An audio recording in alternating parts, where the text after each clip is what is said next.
शिरपूर शहरातील महावीर सोसायटी परिसरात शुक्रवारी दिनांक 15 मे 2026 रोजी दुपारी घडलेल्या एका हृदयद्रावक घटनेने संपूर्ण शहर सुन्न झाले आहे। पत्नीसमोर अपमानास्पद बोलल्याचा राग मनात धरून एका मुलाने स्वतःच्या आईवडिलांवर मुसळाने जीवघेणा हल्ला करत त्यांची निर्गुण हत्या केल्याची धक्कादायक घटना उघडकीस आली आहे। या अमानुष हल्ल्यात आई रंजूदेवी मेहोतो आणि वडील इंदाराम मेहोतो यांचा जागीच दुर्दैवी मृत्यू झाला। दुपारी साधारण 2 वाजेच्या सुमारास ही घटना घडली। परिसरात अचानक आरडाओरडा ऐकू आल्याने नागरिक घटनास्थळी धावले।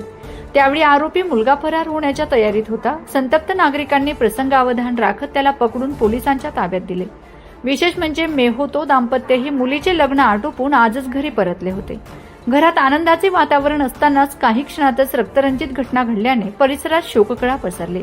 आई वडिलांनी ज्या मुलाला प्रेमाने वाढवले त्याच मुलाने संतापाच्या भरात त्यांच्या डोक्यात मुसळाने वार करून त्यांचा जीव घेतल्याने नागरिकांमध्ये तीव्र हळहळ व्यक्त होत आहे। घटनेची माहिती मिळताच पोलिसांनी घटनास्थळी धाव घेत पंचनामा सुरू केला असून पुढील तपास सुरू आहे। या दुहेरी हत्याकांडामुळे शिरपूर शहरात भीती आणि संतापाचे वातावरण निर्माण झाले आहे।